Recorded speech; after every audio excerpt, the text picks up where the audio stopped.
Maayong buntag pastoray. Iya ako karon para kay na tak na ako'y tuyo sa imuhay. Unsa man nga? Kuay kanay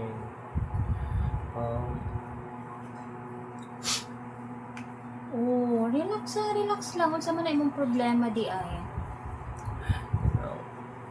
ay tungod ni sa among relasyon ni Marlo. Kanoy ang gani ni absent ko karon. Wala ko nanghid sa ako ang kuan sa akong bossing. So kuan ni absent jud ko sa Mr. Donut store para lang biani kay doon nagid ako kayong kabugaton sa ako ay gising-kasing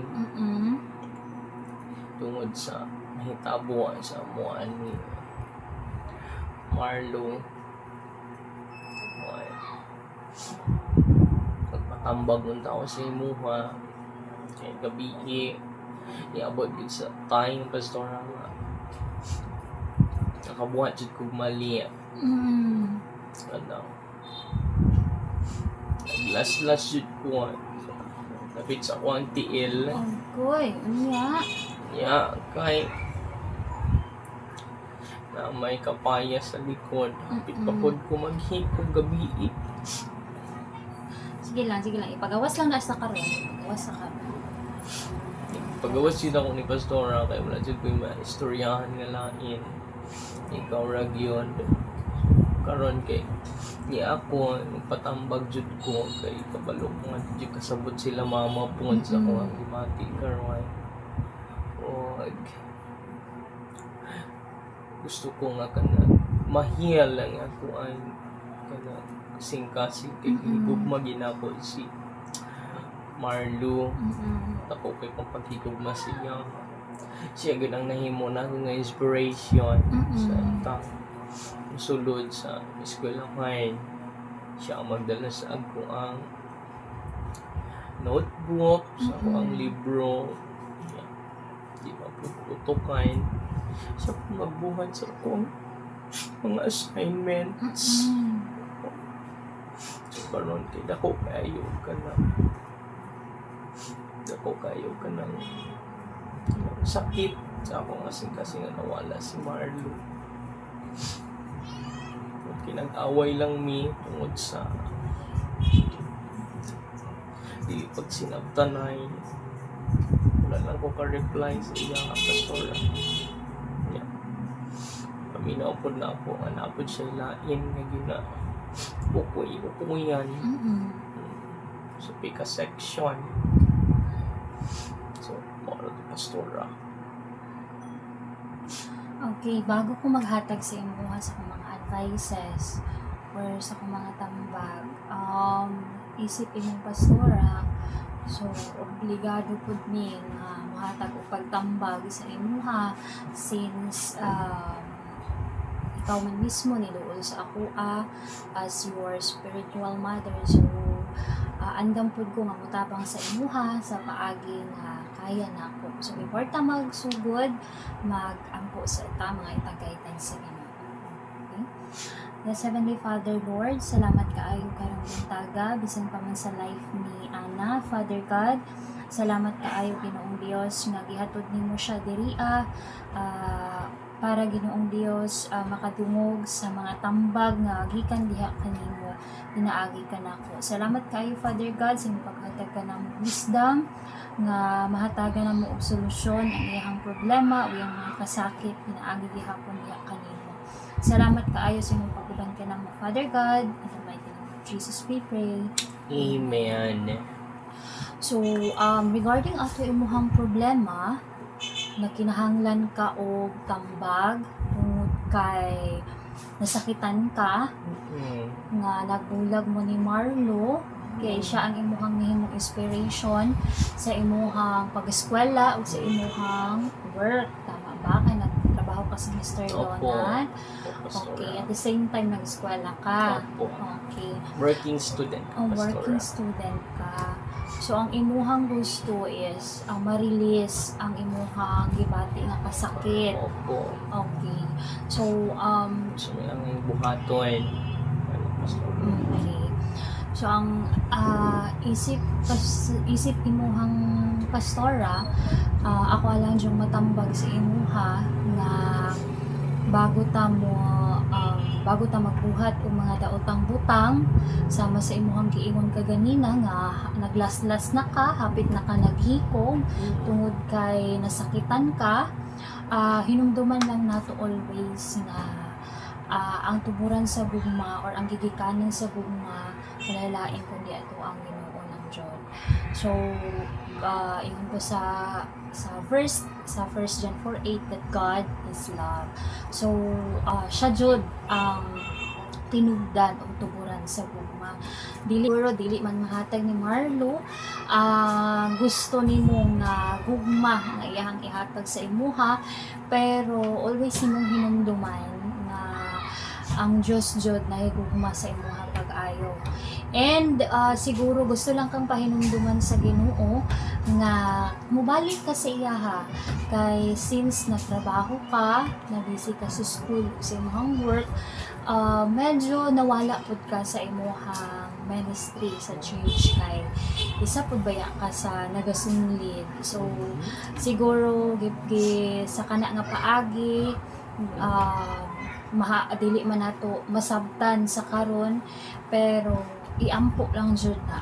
Iampo duol sa Ginoo kay wala joy laing ako makatambag ko sa paagi nga kaya nako or kung sa man ang ako ang gibati, pero wala joy laing nga makatabang o makawala sa kasakit nga imong gibati karon. Ang ato lang yung Ginoo. So siguro ginaisip sa nimo nga ang imong ginikanan dili nimo ma-sharean, why na jud kaayo ka mag-share po sa imong ginikanan para at least matambagan po kanila sa parang parents advices. So mas better nga kung pwede man or makaya man nimo nga i-share mo sa imong ginikanan, pwede rin po jud kaayo. So sa karon ako ang ma-advise sa imuha or natambag sa imuha regarding ana imong problema.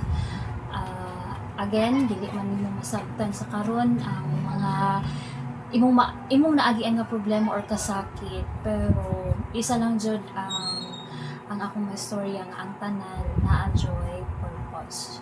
So iampo lang na sa Ginoo, duol og balik sa Ginoo.